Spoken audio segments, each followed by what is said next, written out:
Welcome, everyone. Today we have the pleasure and honor to have Dan Carlton on the line with us this afternoon.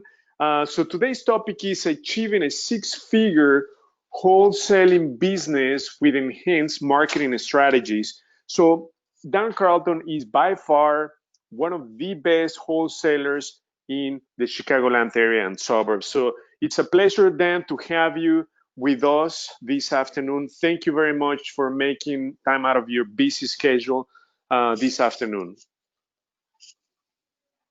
Gladly. Okay, the floor is yours, Dan. All right, hold on. So I'm giving my contact information in the chat box. Okay. Let me see here. I see a bunch of people on. I don't see any faces. You are the only one right now, so we want to make sure that the entire attention is focused on you.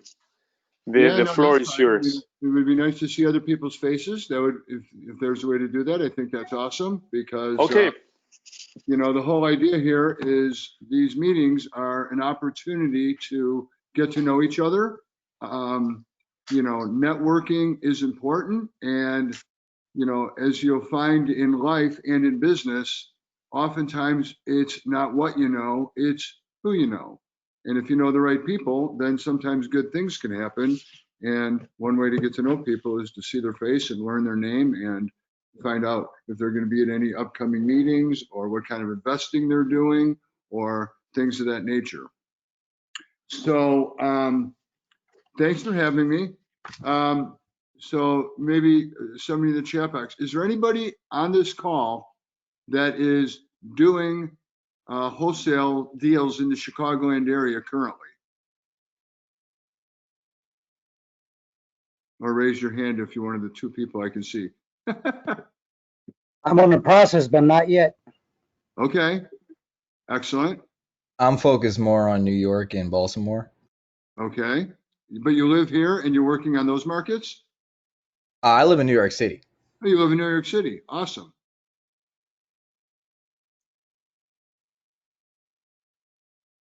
I guess the reason I'm asking is because, you know, we can talk about some marketing, we can talk about talking to sellers, we can talk about call intake, we can talk about filling out contracts, we can talk about how to answer objections when you are filling out the contract. There's so many things we can talk about. I came across a quote that I think applies to so many people in this wholesaling space. Or let me just say that maybe this doesn't apply to any of you, but I think at one time it probably applied to me. And that's simply this. Most people know how. It's not a knowledge problem, it's an execution problem. Does that ring home for anybody? Yeah. I mean, let's face it, this isn't that difficult. I mean, that doesn't mean it's easy, but the simple steps to wholesaling a property are doing some marketing, taking some calls, asking some questions, building some rapport on the phone, trying to understand what the situation is, trying to discern what the opportunity is. Most importantly, figuring out how you can possibly help somebody that is in need. Because the truth of the matter is, people that aren't in need don't need our service. We provide a service. People with no problem or no hurry, they list with realtors. The people that sell us houses bypass that because they're looking for speed and convenience in most cases. And there's normally a reason they're looking for speed and convenience. And because either A, the house itself is in distress, two, the people themselves are in some sort of distress, or sometimes there's a circumstantial distress, like maybe a divorce or a death in the family or an inherited property of some sort and things of that nature. So the whole idea is we're trying to figure out where we fit in and why we can help. a question I ask people all the time is, I go, how can I help you? What do you need from me? How, you know, if this movie could end any way you want, how would you like to see that happen? And it gets people talking, it gets them volunteering information, and only by them talking and offering information can you figure out how it is that you can possibly help them. I will tell you that we had a double close property in Winfield, and a couple of the big hitters, if you will, had already been there because I saw their fancy folder on the seller's coffee table. You know, without saying names, one of them that you hear on the radio and see on TV, right? And I simply asked the seller, I said, why am I here? Like, I see that other people have been here. Why don't you already have this figured out? He goes, I didn't like those people. He goes, they came in here, they were all business. We're in the people business. And people do business with people they like. And it's our goal to get to know people, find out what makes them tick, figure out how we can best help them. And then I jokingly tell them, well, hopefully we can find a place where we both feel a little icky, because if we both feel a little icky from a price standpoint, we're probably in the right place, right? A key word that people like is fair. People like to think fair. So I pulled up the details of the call today, and I saw that there was a little punch list of some things we might talk about. One is finding a title company, appraiser and contractor, easiest way to look for buyers and negotiate your deal, proper closing for your wholesale deal, which might be the most important because you can have contracts and sellers and buyers and all that, but if you can't get it closed properly, that's going to be a block. How to write your own contract, alter a generic real estate purchase or a wholesaling agreement template. I don't know, does my shirt, would anybody find it valuable to go through the contract that we use in our business? Would anybody like to do that? Definitely. All right. Let me see here if I can can I screen share here? I'll make you a presenter, Dan. Okay.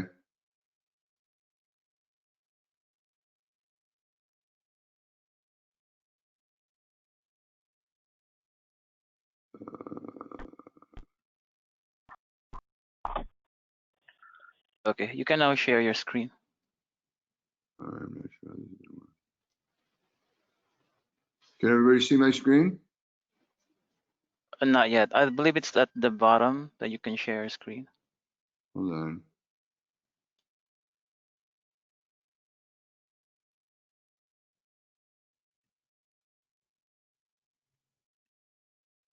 Good. Mic, camera, screen, leave.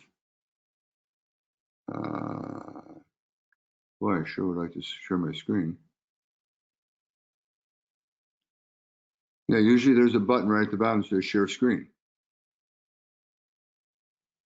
Hold on, open system preferences. All right, bear with me here. Hold on, let's figure this out. It's the one that says screen. I know I click on it and it, oh, oops, hold on.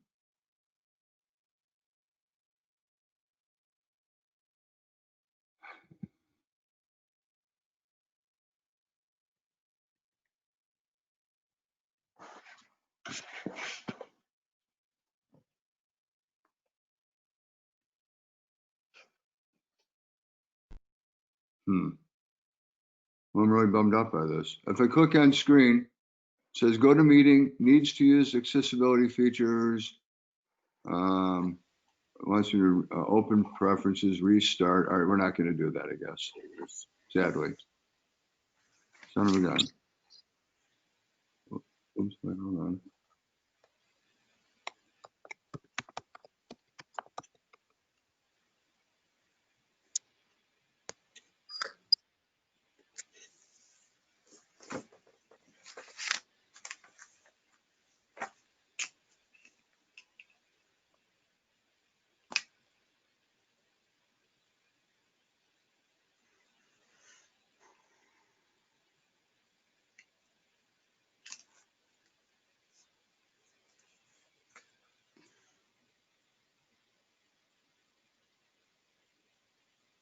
Hey Dan, are you on a PC or Mac?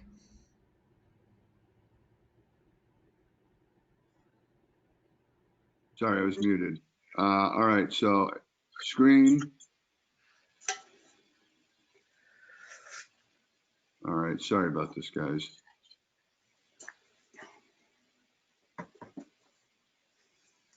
Take your time, Dan. All All right, right, I here we go. already made you the presenter, Dan. You should have the share screen. All right.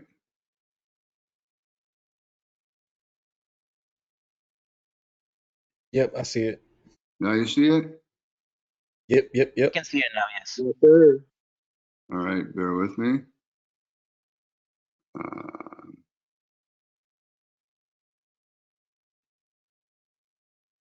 Whoops. Let me get that. This is important. I want you guys to see this.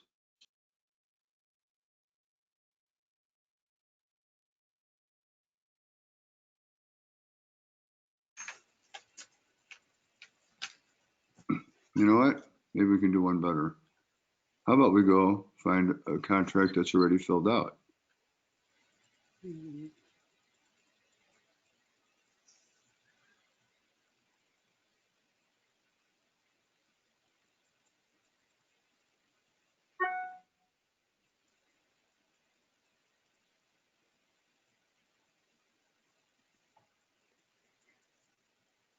All right. Everybody see this? Yes or Yeah. yes? Yes. Okay. So this is an actual contract on actually the property that I was just referring to. This closed in the last couple weeks. So fill it out by hand, top line, name of my company, and or assigns. Now, I've been told that legally, every contract is assignable unless it says that it's not. That said, I've never really pressed that issue, and I always write assigns because it leaves an opportunity for a conversation here. Sometimes people will ask, well, and or assigns, what does that mean? Right? Anybody have a good answer for that? You said, what does it mean? Yeah, like if you're sitting with a seller and you go to fill out a contract and you write your name or your company or whatever, and you put and or assigns, some sellers say, assigns, what does that mean? I usually tell them that essentially, if it comes to a situation where I want to flip it to a friend of mine, like sell that ability to purchase the contract, that's essentially what I'll do. Like maybe I have too many things going on in my business and I don't, have the time to deal with it, so I give it to that person. But they'll at the end of the day still get the price that I purchased it for in this contract. All right, so I think that sounds good. I'm very this is just me talking now. I'm very particular on the words and the language that I use with sellers. I don't ever use the word flip. That's not to say that that's bad and not to say that you shouldn't. I'm just saying in my business, that's not in our vocabulary. That's like what we call industry jargon. That's the kind of stuff we talk about having a beer at the end of some RIA meeting, talking about houses that we're flipping. In my world, we're dealing with people's personal residences, and sometimes I think people don't like the idea that, quote, their house is being flipped. It seems kind of impersonal. Typically, what I'll say is, and or signs. I say, well, here's the thing.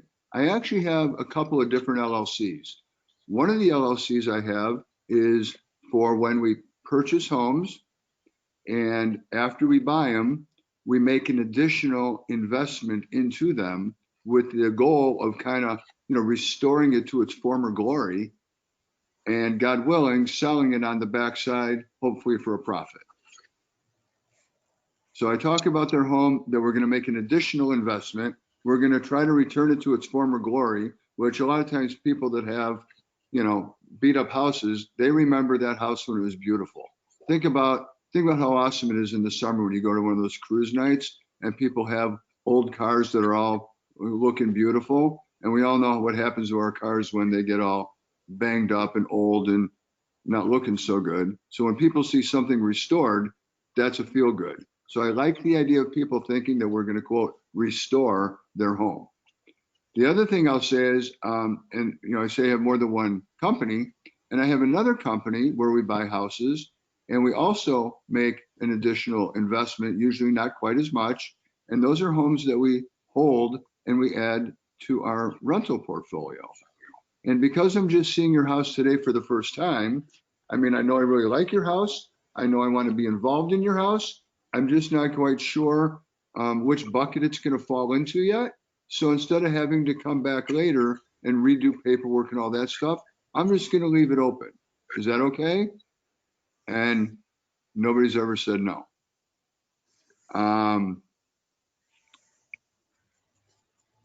This can or can't be the time to mention, I didn't catch your name, but what the other gentleman recommended.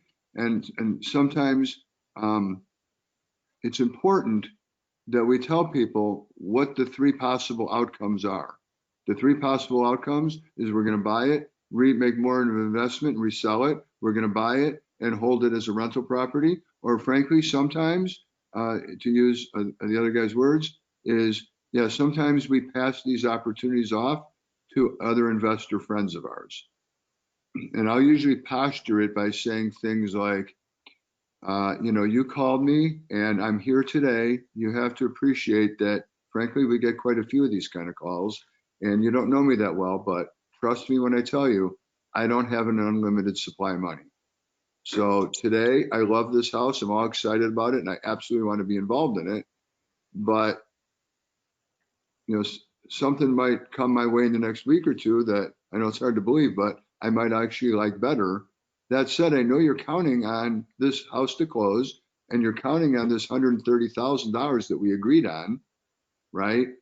And so, I mean, I guess now would be a good time to ask you as any, but kind of in the same way that school bus drivers know other school bus drivers, and teachers know other teachers, and accountants know other accountants. As a real estate investor, you might realize that I probably know a lot of other real estate investors also. So as long as you get the 130,000 we've agreed on today, does it matter if it's my 130,000 or as long as it closes? Is that what's most important?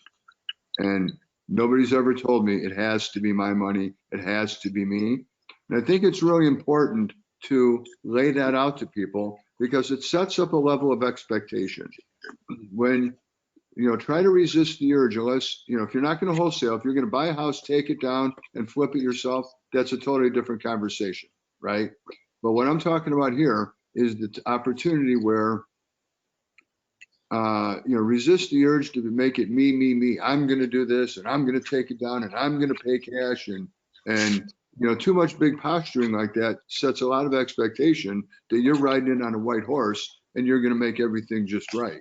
And particularly when we know we're going to dish them off, it's important to kind of put that on the table, because when you put that on the table, then if there's going to be a $5,000 or $8,000 assignment that they happen to see on the master statement at closing, it doesn't rock their world. I remind people, and actually it says it right here on the contract. We'll jump down to it, but right here, buyer's intention with the property is to make a profit. I tell them flat out that's my intention. I'm not going to live here, so I have to treat this as a business investment.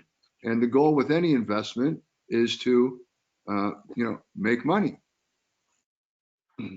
So fill out the name and the address and all that good stuff. I write the purchase price. I tell them the deposit's going to be held. In this case, Old Republic. Sometimes we use Fidelity. We have a couple different sources. I usually put down $100. Very rarely have I had anybody challenge on that. Every now and then you'll get an A-type personality person that'll say, well, $100, I mean, you're not very serious about buying my house. And I just have to remind them that we're running a business, that we buy a lot of houses, and it doesn't make financial sense for us to have thousands of dollars laying around in title company escrow accounts and things like that. I remind them that if I wasn't serious about buying their house, I wouldn't have sent him a letter. I wouldn't have talked to him on the phone for 45 minutes. I wouldn't have driven an hour to get over here. And I wouldn't have been here for the last 2.5 hours with you, sir. Like, I have hobbies and things I do to, kill time. This isn't it. Of course I'm serious. That's why I'm here. So some of these things that people will say to you, they just they can't help themselves. And you just talk them through it pretty simply, and it's not really ever a problem. Dan, so you say $100, that should be the price then? Because I've heard 500, I heard 1,000, I heard 5,000, so $100. I mean, to me that sounds reasonable. Well, technically it has to be something. I mean, $1,000, 5,000, those are things we're going to do on the backside with a B2C contract. Okay. But on the front end with the seller, we're just merely going to put $100, because one of the clauses is number 7 here. In the event the buyer does not perform, the seller is going to retain the earnest money as their sole remedy. So they're not coming after you to sue you for not performing. The sole remedy is they get to keep the earnest money. So if it's $100 and you can't find a buyer and you don't close it yourself, I think the least you can do is send somebody $100, right? Normally what happens, in the way I describe this, is I kind of jokingly say, again, it's always better to hit things head on than try to not say anything and hope you blow it past them. So I call it right out. I go, all right, well, first of all, this money thing, that gets filled out last, the way I do things. But when I get to that point, I write down $100 and I call it out. I go, yeah, $100 here. Don't get too excited. You don't get that. That's the money I need to open escrow with the title company so that we can start ordering title and moving things towards a closing. And they go, oh, okay. So the fact that you call it out and tell them what it is, I think is one of the reasons they don't dispute it so much. And you have to remember, so much of what we do is how you carry yourself. And when you carry yourself with confidence and expertise that this is what you do, and this is just the way it is, it causes people not to question you too much. I mean, think about, you go to someplace and you walk with a sense of purpose and you walk right past someplace you're not supposed to be. A lot of times people don't say anything to you because you look like you know what you're doing. You look like you belong there. If you kind of hesitate and look around and make sure no one's looking, of course they're going to stop you and say, hey, where are you going? This is kind of the same way, right? So I fill out this top part and then I leave all of this right here. I leave it blank. I blow right past it. Then I come down here and I start crossing things out. I go, all right, we have a couple of things here we got to cross out. First of all, this is going to be a cash deal and I'm not going to be getting a mortgage and all that. So we're going to cross that out. Secondly, I'm not sending the $500 home inspector over here to find all sorts of problems and then use that to come back to you and either A, have you fix things, or B, ask you for a further discount on the property. The price we agree on, that is the price. So I crossed that out. Thirdly, there's no realtor involved. I am licensed, but this isn't a licensed transaction. I'm merely, buying it directly from you. And so for that reason, there's not going to be any commission to be paid at all either. So I crossed that out. Now, sometimes people ask me, they go, well, I mean, Dan, if you cross that out every time, why don't you just take them out? Why are they even there? And the whole reason they're there is because it's kind of a psychological hack, if you will. We want people to think that we're customizing this agreement specifically to them, and that we may be doing things with them in the purchase of their house that we might not be doing with other properties. And when you start marking things up, that starts making it personal. And now it's not a contract, it's their contract. Does that make sense? I don't say anything about 4. Then I typically say, we try to get these deals done in 30 days. Oftentimes we're able to get it done sooner. So they heard me say 30 and I write down 30. But 30 business days is actually 45 days. So particularly when you're new and you might need a little extra time to line up an end buyer, I find that when you say 30, that's a number that people are very comfortable with. If you write down 45 or 60 days, that doesn't seem like that's very fast. And you'll be met with questions like, I mean, can't we do it any faster than that? I mean, it's a cash deal. How long can this take? Now, in today's climate, because of COVID and all those things related, you know, we tell people, hey, we're going to try to get it done as quickly as we can, but things are backed up. Closings are happening a little different. A lot of closings are happening via email and not actually going to closings, and it's slowing things up a little bit. And again, by the fact that you're saying that gives you credibility in the fact that you must know, because you're buying other houses as well. They don't know if things are normal. They don't know if things are going slow. They don't know if things are going fast. I mean, we know that the real estate market is blazing hot right now. Believe it or not, a lot of sellers, they have no idea that the market's hot. So that's where we, you know, that's where we give them information and become the expert for them.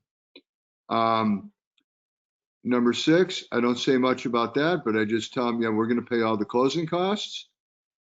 Number 8, this is, you know, our little out clauses, if you will, subject to inspection and approval, financial partners approval. We tell them that we're going to need access for inspection, repair estimates, and flat out, we tell them right in black and white to market the property upon acceptance. Put it right on there. Again, very rarely do people talk about any of this. One of the things that they'll say sometimes is, wait a minute, inspection? I thought there wasn't going to be an inspection. And I go, well, not the kind of inspection with someone I'm paying $500. It's like an IRS agent that's going to spend 5 hours here to find every possible problem they can find. Otherwise, they don't feel like they earn their money. This is like inspection, like we drive by the morning of closing to make sure the house is still there and it didn't burn to the ground, that kind of thing. They're like, oh, yeah, okay. Financial partners approval. Every now and then this one can catch up to you, because some people will say, well, if you've got to get your financial partner's approval, why don't you get that first and then we'll do a contract? That seems reasonable, doesn't it? Not to me, it doesn't. So what I say is I say, well, yeah, I wish it could go that way. Unfortunately, the people that are my financial partners, they've got money. And the reason they have money is, number 1, they're smart. Number 2, they don't waste time. And it doesn't work very well for me to bring them an opportunity and have them assess it and look at the comps and look at the repair estimates and kind of discern whether or not they're going to loan me a bunch of money to do the project or not. And at the end, they decide yes. And then I come back and sit with you and we can't agree on a price together. That's an utter waste of their time. So they don't even want to have that conversation unless they know that you and I are in alignment on the purchase and a price for your property. Is that fair? And people say, yeah, I get that. So that's how we blow past that one. And, you know, it's a little different when a property is occupied versus vacant. We had a house in Hoffman Estates that we was occupied, and rather than send it out to our entire buyer list and all that stuff, we literally invited 4 people over, and the seller was there, and we brought 4 people over, and one of the 4 people is going to get the house.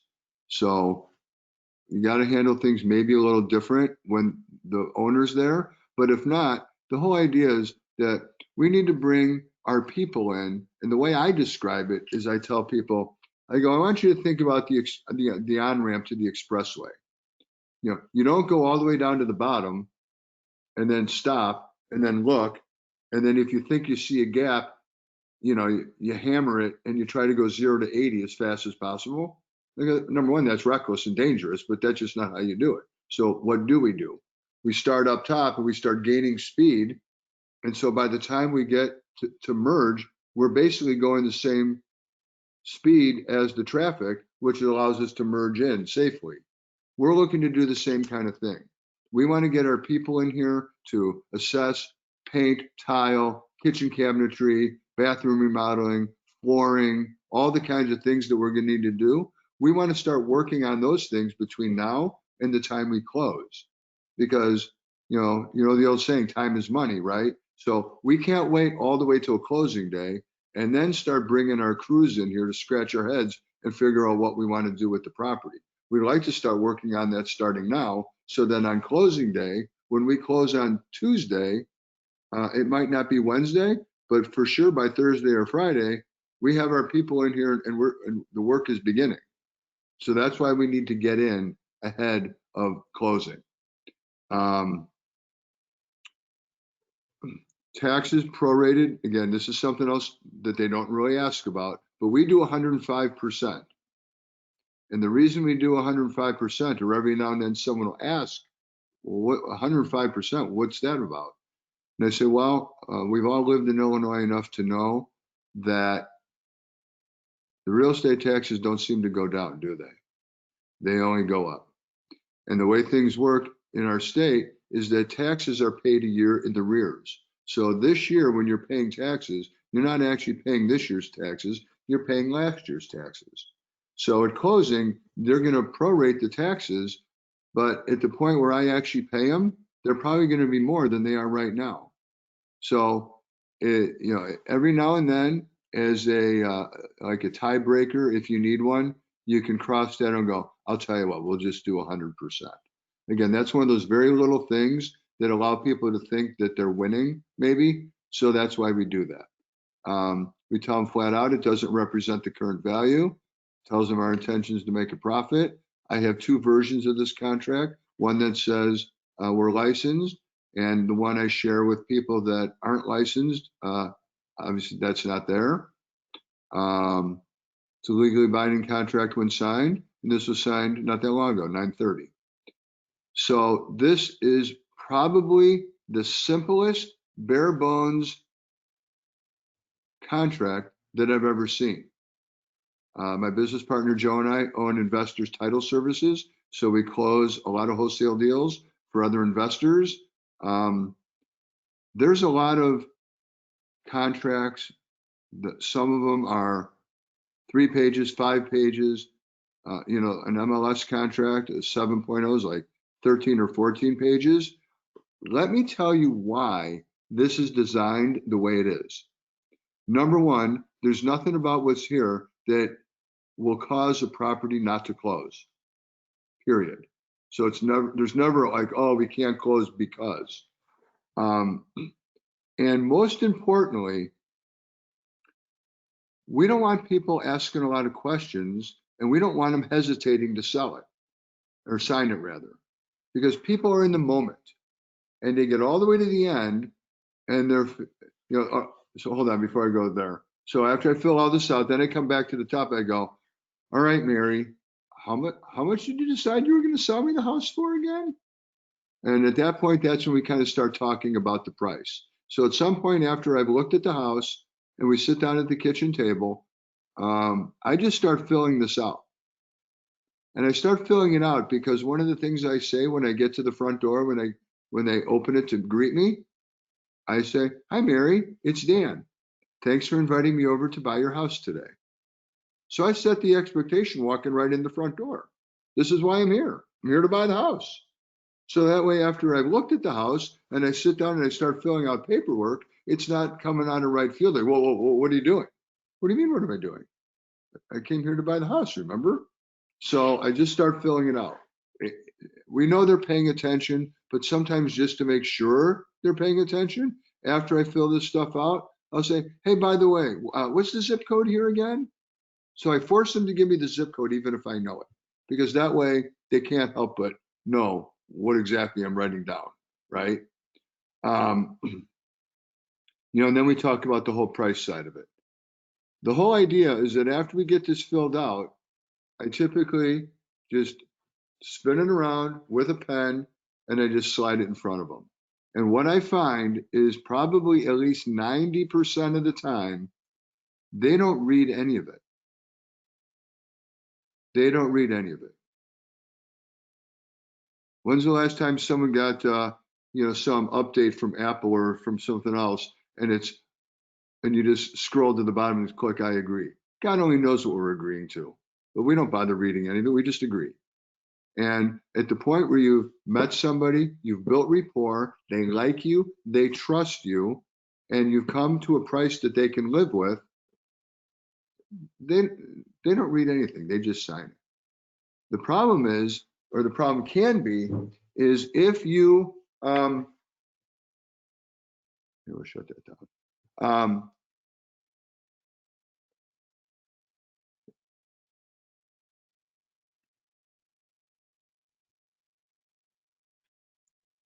How do we get,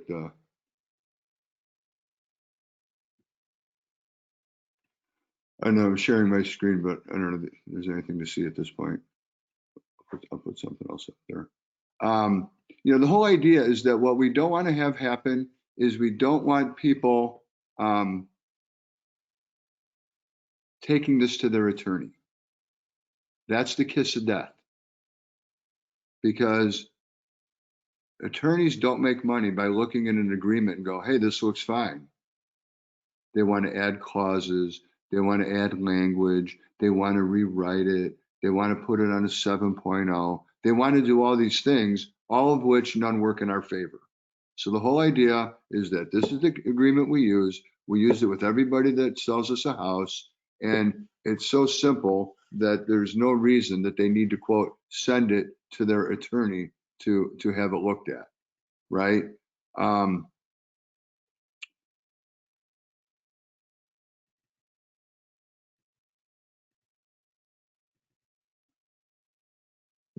There's the property right there.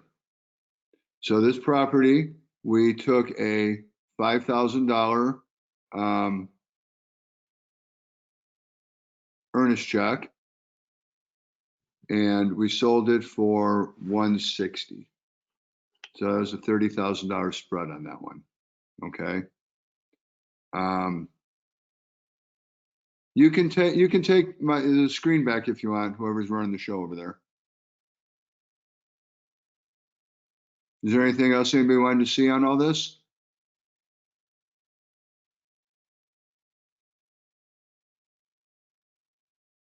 So every now and then somebody will say, well, I mean, I'd feel a lot better if I had my attorney look at this. To which I normally kind of giggle and I go, really? I mean, just out of curiosity, what exactly is it that you'd like your attorney to look at? Is there anything written here that you have questions about that maybe I can answer? I mean, frankly, this is written in a way that a third grader could read it. And I think a fifth grader could probably tell you what it says. What questions do you have? And what you're going to find is that's the old I want my attorney to look at it is really a bluff. That's really a stall technique in the reason that they're not ready to sign. Sometimes people say they want to think about it. I say, think about it. You've been thinking about this for weeks. You called me 3 days ago. You had 3 days to think about it from the time we talked till I got here. Now I'm here. Now I've looked at the house. Help me understand what it is you want to think about. And you have to be careful because you don't want to be a car salesman. Not that there's anything wrong with that if you're a car salesman, but I'm just saying that, you know, again, we don't want people to feel like they're being pushed, and we don't want them to feel like they're being sold. But understanding the way human nature works is that there's two things that fundamentally drive people's behavior. Number one is the desire for gain. I want. We've all been there, right? Oh, I want that. Oh, I want that. And there's only one thing that might have more gravity pull than the I want, and that's the I can't have. Think about a couple little kids. There's a toy sitting there, no one's touching it. As soon as one kid picks it up, then the other kid wants to play with it, and then they start fighting about it. It's the same kind of thing. So the whole thing is every now and then I have to say, listen, you can think about it all you want. I mean, it doesn't matter to me. It's your house. I want you to make the right decision. I want you to feel good about it. But you know, here's the thing. Number one, I can't leave the contract with you. Sometimes they'll ask, don't ever leave a contract with a seller, because That's not going to help you in any way. They're not going to hold the contract, think about it, and then sign it in 3 days and send it back to you. That doesn't happen. What does happen is they hold on to it, and then they invite somebody else over for the house, and somebody else makes an offer, and then they pull your contract out and go, oh, well, this guy right here says he'll pay me 130. What can you do? And when I'm on the receiving end of that, because I've had that happen plenty of times, who do you think gets the contract? The person that left the contract behind, or me when I'm sitting right at the seller's kitchen table? Yeah, me, because I'm there. And if I can do it for the same price, if I can do $500 more, whatever, it doesn't, you know, if the numbers make sense and the contract's written at a price that works, then, I mean, frankly, that last one I just showed you, somebody else had offered 130. That was their offer. And he had the contract right there. He showed it to me. I said, well,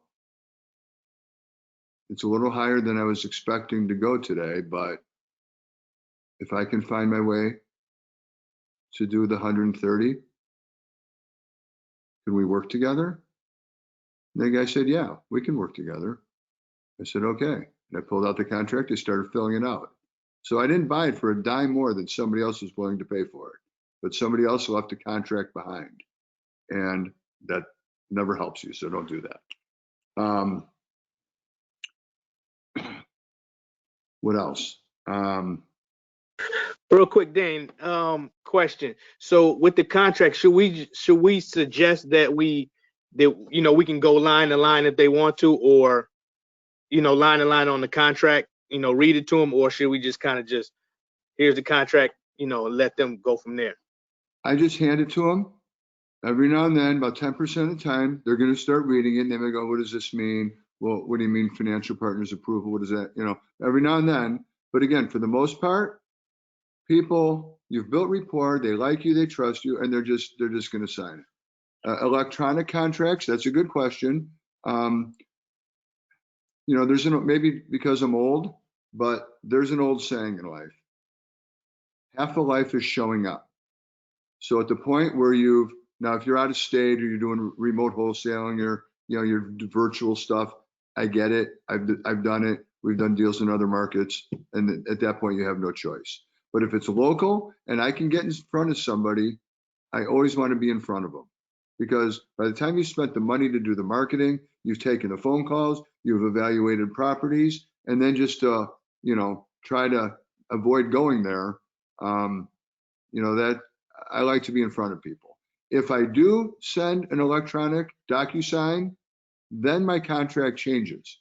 So if it's today, no matter what time it is, whether it's 9 a.m. or 6:30 at night, if I send them an electronic contract, at the bottom, I write in, this offer expires, and today is the 22nd. So if we were writing a contract right now and I was going to send it over, at the bottom, I would handwrite, this offer expires November 23rd, 6 p.m.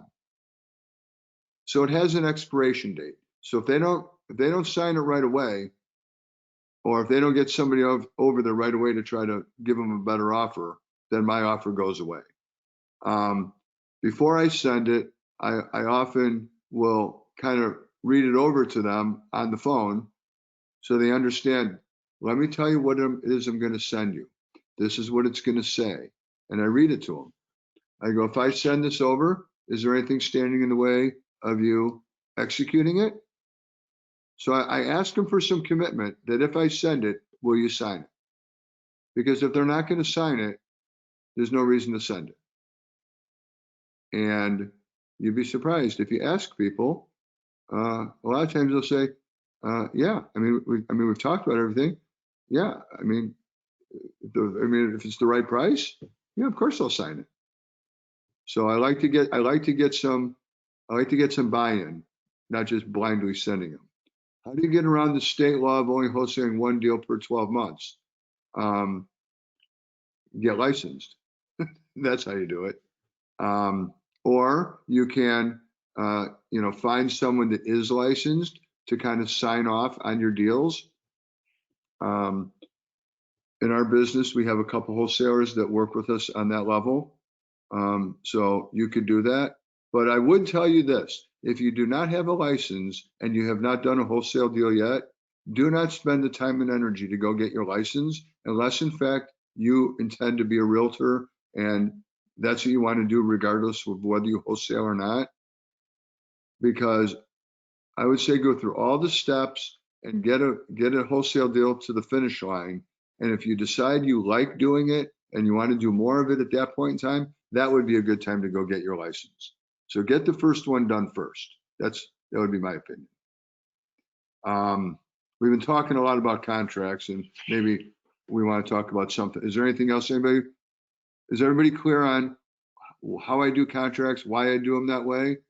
And if anybody would like a copy of my contract that they could use, I gave my email address earlier, so feel free to email me and I'm happy to send it to you.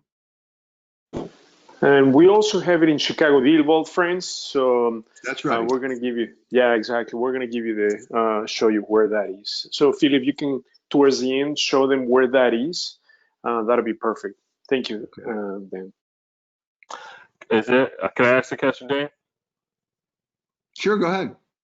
What is the formula to use to get your offer price? The formula for the offer price? Yes. Hold on.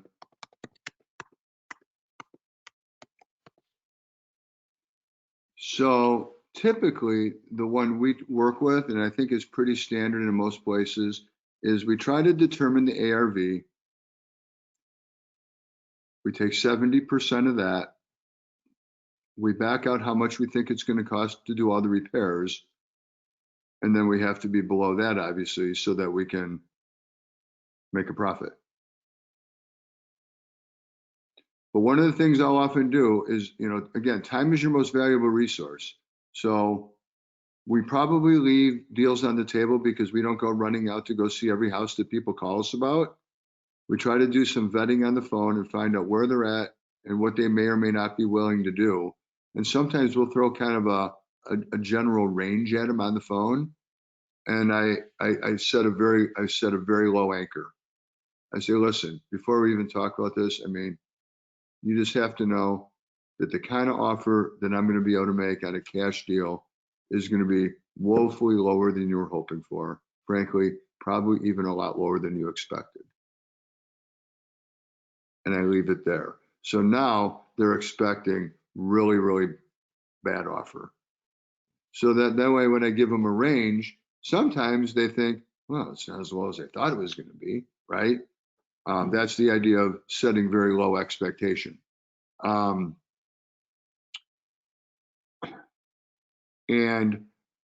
sometimes when you give them that range, a lot of times people will tell you flat out, what, are you kidding me? You want, what, somewhere between 110 and 130, somewhere in that, heck, I wouldn't sell this house for a dime under 200,000. What are you, crazy? Well, if that's the case, I'm sure glad I found that out on the phone without driving a half hour there, a half hour home, and spending 2 hours, schmoozing up the seller ahead of making an insulting offer, right? So I find that giving people a range seems to work well for me, because they'll either say one of two things. They'll either say, yeah, you're crazy, or they'll say, well, why don't you come over and take a look? And at the point where they say, come over and take a look, that's about an 80% close rate at that point, because they're ready to sell and you've already told them the kind of range that you're going to be in. So it's really just a matter of going and getting the contract signed in most cases. So Dan, give them that range before you even go over there. I do. Yep. I liked what he said. Yep. Dan, this is Sayed here. Welcome. Say it again. Dan, this is Sayed, Dr. Ali. Dan, I had a question of you regarding being a private lender. How much time does it take by the time the property goes to close, where your buyer who's gotten the assignment of contract, how much time does he have for doing any due diligence, like getting a plat of survey and things like that? So on our wholesale deals, and I think this goes back to working, that's a great question, Dr. Ali. And what we're, you know, when you work with sellers, it's a little different because this isn't a like, you know, an MLS transaction. So we have to kind of have a bedside manner on that side. We have to have the same bedside manner when it comes to buyers. And we have to vet our buyers because they have to understand that buying a wholesale deal is completely different than buying a deal off the MLS. What people do on the MLS is they make crappy offers all over town. And if one of them happens to get accepted, then they start doing the due diligence. Then they start looking at comps and repairs and all that. And they know they have 10 days to figure out whether they want it or not. At the point where we've written a contract with a seller and we've set an expectation that we're going to close in 30 business days, hopefully sooner, we can't afford to have a buyer, quote, lock it up with us and then kick the tires on it for 10 days and then come back and say, yeah, you know, this isn't going to work for me. So we tell our buyers that they need to do all their due diligence before they make an offer on our property. So if it's important to them to get a FOIA, then they should order one right away. If they need to get their contractor in, you should bring your contractor at the time you come to see it, because we're not, you know, you're not getting in this property when it's convenient for you. We typically try to do showings, a one-shot deal, and we invite everybody at the same time. And thank you so much. Thanks a lot. Appreciate it, Dan. As always, educational. Yeah, and so the reason is because again, the clock's already ticking. And in order to lock people in, because we want serious buyers, is when you do an assignment contract with us or a B2C contract, it's met with a $5,000 cashier's check, and it's not made out to an escrow company. It's not being held by the title company. It's not being held by the attorney. The check is made out to Reinvest Homes, and we're going to hold it. And if you don't close, we're keeping the 5,000. And that's important because otherwise people are potentially wasting your time. There's only been a couple times in all the years where somebody is willing to walk away from $5,000 and not close. But as long as we're talking buyers, this is how we evaluate buyers. Our best buyer is a cash buyer. Cash buyer meaning the money is coming out of their personal bank account. That's the best buyer. And we might sell a property for a couple $1,000s less to somebody that's going to buy like that, because that's solid. They've got the money, they're making the decisions, and they're going to do whatever they want to do. That's a great offer. The second best offer is one that comes from somebody that's going to use private lending. Because again, there's not going to be, you know, there might be a, let me look it over. Yeah, this looks good. Okay, here's the money. But it's not as good as somebody's own money. So that's why private money comes in second. And then third is hard money. There isn't any reason we won't sell somebody property that's using hard money, but in almost every case, it's because we couldn't find someone that was going to use their own cash or private money. So if our only shot is to someone using hard money, then I guess we'll give it a whirl and see how it goes. But hard money is met with hoops to jump through, appraisals, scopes of work that need to be evaluated, application fees, all sorts of things, and that can delay things. So we don't want to delay things. We want to keep things moving quickly. Can I ask a Just as a question? follow-up, I really enjoyed lending to a couple of your clients, and we did not have any problem with your properties. Excellent. Thanks. That's good to know. Thank you. That's the idea. And then there's only one thing worse in our world than hard money, and that's someone that does not have an established relationship with a hard money lender. Because someone that's used a hard money lender 2, 3, 4 times, they know them, they know the company knows the investor, and they have things in place. That goes a lot better than somebody going, I'm looking for hard money, because that's fourth on the list. Does that make sense? Hold on, a couple questions here. How do you go about finding new buyers virtually in this COVID area? Yeah.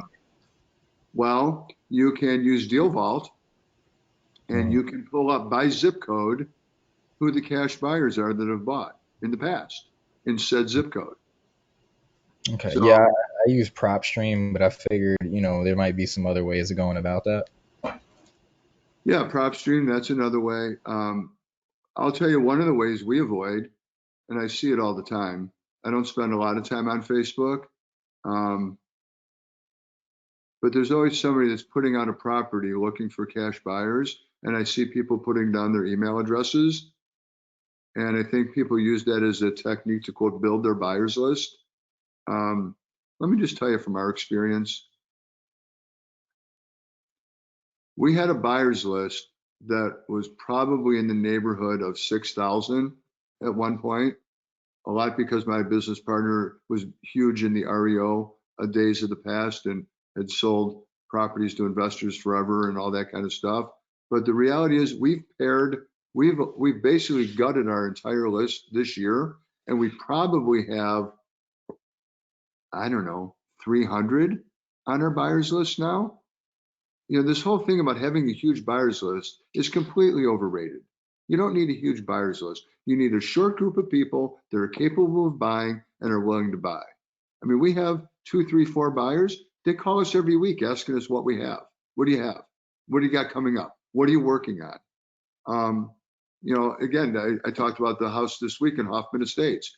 We called 4 people, said, hey, we got something, come look at it. And one of them took it. So a lot of times people go, man, you haven't sent any deals out in a while. A lot of times we don't send deals out. We make a couple phone calls to existing buyers that have closed before that we know that perform, right?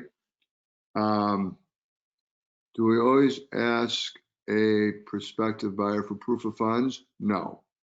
We ask for a $5,000 non-refundable check, right? So proof of funds in my world, that's a joke because for $1 on the internet, you can have someone produce a proof of funds and send it to you. So $5,000 non-refundable, that's where the rubber meets the road. Do you put a for sale sign in front of the property after contract is signed? It's not a bad idea. We don't. But when I was new and I didn't really know what I was doing, I would put out signs in the neighborhood, must sell, motivated seller, 3-2, X amount of dollars, and that would attract some phone calls for sure. So yeah, that's a good idea. I mean, the big thing I would suggest is it's perfectly good to JV with other investors, because trying to go it alone in the beginning, at least for me, it was very difficult, and trying to put all the pieces in place.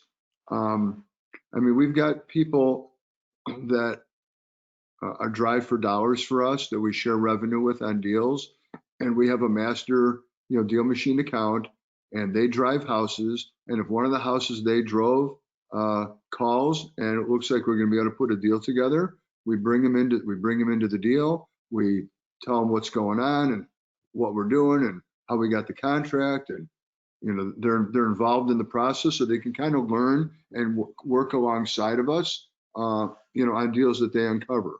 I just had somebody at the office here on Thursday to pick up a $13,000 check, which was his half of that Winfield deal after expenses. So, we do that with people too. What other questions?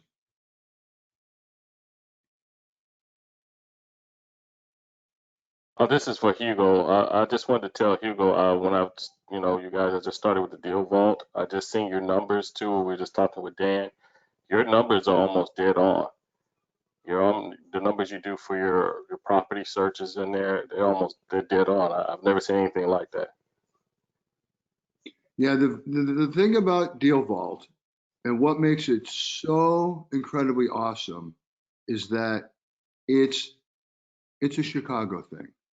It's not a national thing, it's a local. And real estate is a local game. And that's when I always talk about the gurus and out-of-state people talking about how to get deals done. I mean, They don't know Highland Park from Tinley Park, from Franklin Park to Hanover Park. And locally, we do. And that's why when it comes to closing these deals, I mean, we get calls at the title company all the time. Are you an investor-friendly title company? Like, I don't know. The name's Investors Title Services. I think probably we are, right? But the difference is the way deals get done here, that could be a completely different webinar. We could talk about how what we do locally is different than in other markets. And locally, there's attorney involvement. Other markets, that's what title companies do. You have a buyer, you have a seller. You open escrow to title company. The title company clears the title. The buyer wires the money in. The title company pays off the liens and mortgages or whatever, and then gives the rest of the money to the seller. It doesn't work that way here. In our market, there's attorneys involved. And there's a certain way that buyers' attorneys and sellers' attorneys work together on these deals. And the way that they work on deals is not the way we do wholesale deals, and it causes problems. And it can cause big problems and cause deals not to close if you don't know how to navigate it properly. So, you know, if you get a contract, give me a call. I'm happy to walk you through how to get it done so you get paid. Because a deal's not a deal till you get a check. And we want to make sure you get checks when you get deals.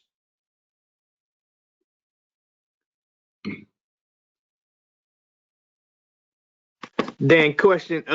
So if we using Deal Machine and I got like 200, I got like 200 houses in there. Just started it this week. So if it's like an abandoned house and the address is already on there, how hard is it to get the new address to send them a mailer or something like that, or should I just cold call, which I was kind of afraid to do. I tried it this week, but if that's what I got to do, that's what I got to do. Yeah, you might do a couple of things. You might skip trace it and cold call. You might do some door knocking on the neighbors' doors. You go, hey, what do you know about the house next door? Who owns that? You have their number? Sometimes they do. Again, a lot of times, you just have to go that extra step. It's a good exercise to do when you go look for houses. Houses that you're going to put under contract. Knock on the doors on either side and the three across the street. Heck, I did that when I bought the house that I personally live in. I knocked on the neighbor's door. I go, hey, I'm thinking about buying the house next door. Anything I should know about? And it's going to go one of two ways. They might be great friends and do barbecues and drink beer together. And in that case, you know what they're going to tell you? Absolutely nothing. But a lot of neighbors don't get along. And if that's the case, guess what? They'll tell you everything. Oh yeah, every time it rains, they get water in the basement over there. Really? That's good to know, right? So it's never a bad thing to ask some questions. Do we have to be a realtor to put a for sale sign in the yard? If we're not a realtor, what potential problems exist? I'm not an attorney. I don't know that answer. I think the big thing that you have to do, this is just, armchair advice, is the key thing is disclosure. So when you put out bandit signs, and we do, it doesn't say on the sign that we're realtors. At the time where that wholesaling law got changed a year ago, August, Joe and I held a meeting over in Rosemont at the Westin, and we had a taped phone conversation with the sponsoring senator on the bill, along with some other legal eagles down from Springfield, Illinois. And that's one of the questions that we asked. And in their opinion, making the phone ring is not a licensed activity. Now, when they do call, pretty quickly in the conversation, you have to disclose that you're licensed. So before you start talking price and before you start, going down that road too far, I just tell people, hey, listen, I'm licensed. I'm not looking to do listings necessarily. I mean, if that's the only way I can help you, of course I'm willing to help you in that fashion. But my primary reason is, I'm looking to buy properties. And the fact that I've told somebody that I'm licensed has never been a reason that they didn't want to do business with me, which frankly surprised me, because early on, a lot of times when you talk to sellers, I'll ask them, hey, have you thought about listing the property? And a lot of people have a bad experience with a realtor and they don't want to go that route, or they don't want to pay a commission, or whatever the problem might be. But at the point where I disclose that I'm a realtor, I'm licensed, but I'm looking to buy, it all goes away. And again, all these things go away when we're talking about distress. We don't buy houses from people that want to sell houses. We buy houses from people that need to sell houses. And it's a very narrow field, and we do less than 5% of all the real estate transactions are these kind of sales. And that's why it's a numbers game, and it's a high volume game. And you got to make a lot of phone calls. You got to drive a lot of houses. You got to send thousands of postcards, because it's sheer numbers.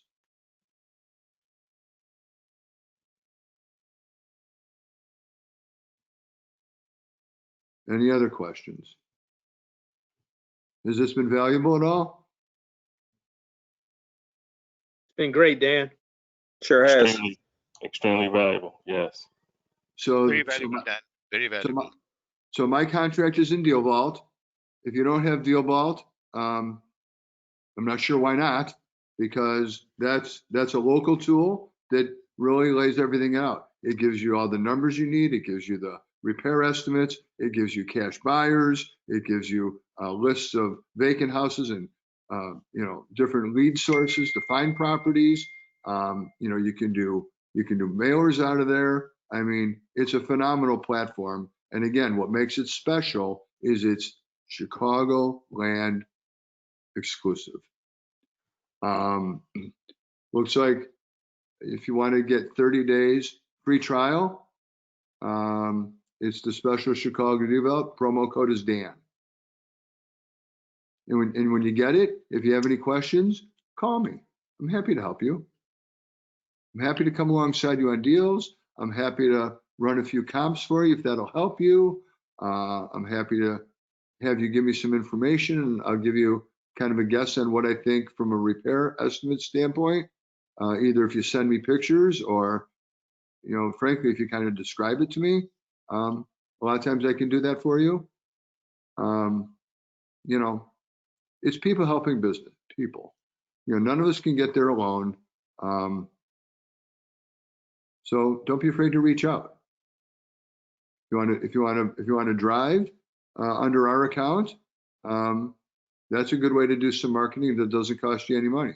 We already pay, I don't know, $300-400 or whatever for our account, and you can be on our account. You can take pictures, and we send the postcards, and we spend the money for all the mail, and all you do is go out and do some work. And if one of your houses hits, then we pull you alongside and have you ride shotgun with us to get it to the finish line and get you some money.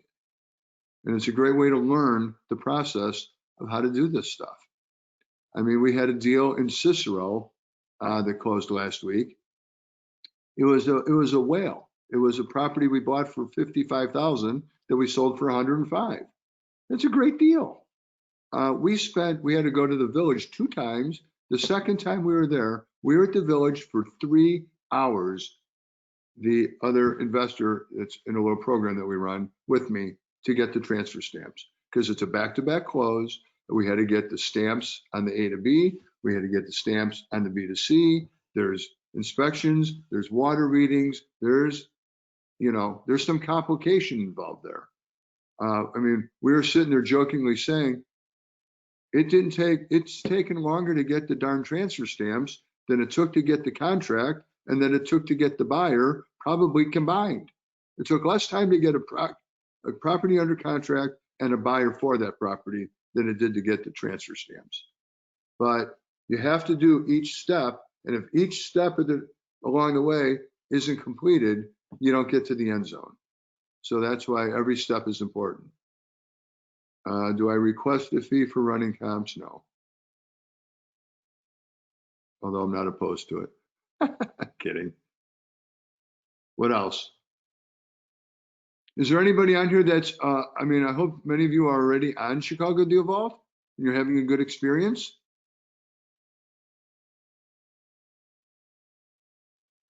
And again, if you're not, I don't know why not, because, you know, you need tools, and having tools at your fingertips go a long way.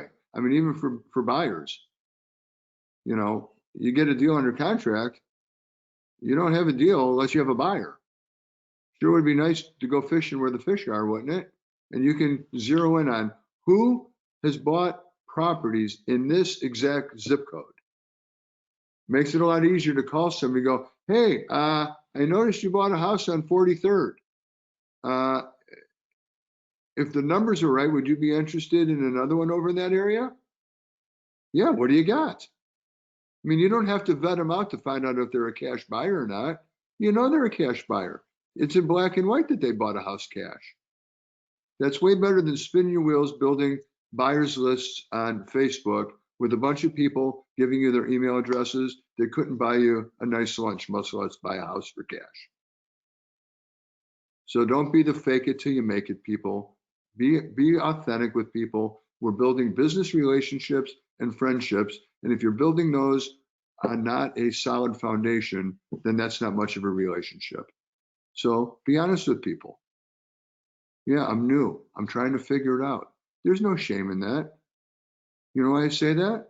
There's a day when all of us are trying to figure it out. Some of you have heard me talk before. Man, it took me probably the better part of a year to get my first deal. I mean, I was so embarrassed. I'm like, how can this be this hard?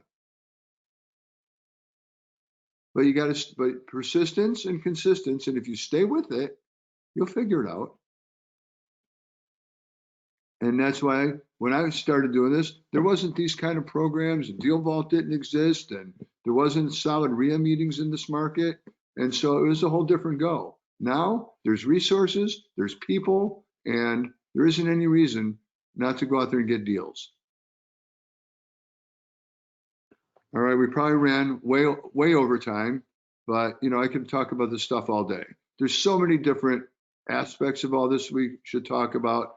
Maybe Hugo and I will get together and we'll break down really the different things. We'll do one session where all we talk about is marketing.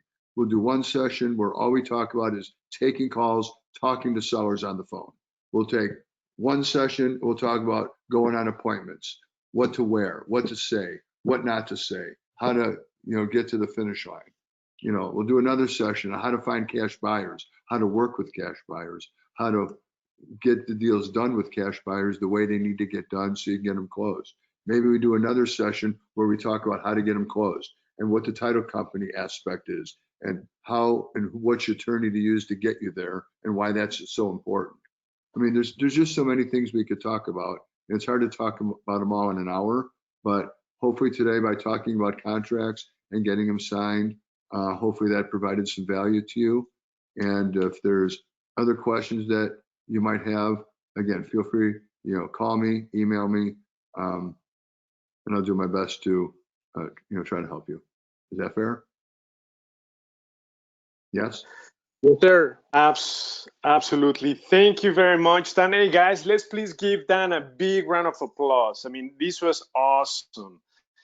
I mean, your information was incredibly amazing, Dan. Thank you for sharing your knowledge, your resources, for giving out your cell phone. Guys, that's huge. To be able to have direct access to Dan Carlton, I mean, that's just amazing. That's incredible. And definitely, I love the idea, Dan, of putting together a series of training sessions that have a sequence to it that makes sense, right? For people to follow. Today, we talked about contracts, but I totally agree with you. So let's sit together and let's take this to the next level. Thank you, Dr. Saeed, as well, for joining, for participation with the DealVault community. Thank you, Dan. Hey, listen, I want to give a shout out to everybody that's on the call today. I mean, I'm looking out the window here. The sun's out, the weather's decent, and it's a Sunday afternoon. And we all know there's a lot of other things you could be doing. And the fact that you're taking this kind of time to pursue wholesaling and understand the ins and outs of it, and work towards getting your first check if you haven't gotten one yet. That says a lot about you and your goals and where you're trying to go in life. And I'm impressed that you're here. And that's why it excites me to be here, because those are my people that I like to be around. So thanks for being here. Yeah, thank you. And guys, if you still don't have access to DealVault, please make sure you take advantage of the 30-day free trial. That's where you find that contract. We have over 75,000 cash buyers, all skip trace, so you can reach out to them directly. You can post your wholesale deal on ChicagoDealVault. We're going to help you do a blast email to our network of over 10,000 investors to help you move the deal. So we're going to remain on the line for the next few minutes to help you answer any questions, to help you sign up. But again, thank you everyone for joining on your busy afternoon. That was incredible. Awesome. Yeah, by all means, get signed up. Attendance today, over 40 people. Yeah, by all means, say get that again, Dan. up, because while I give you my phone number and I say I'm happy to help, I mean, please understand, one of the questions I'm going to ask you when you call me, I'm going to say, are you on DealVault? Because if you're not, then you're really not taking this seriously. And if you're not taking it seriously, time is a valuable resource for me too. So, I want to be spending time with people that are in the pursuit of excellence. Awesome. Thank you very much, Sam. Thank you everyone for joining today.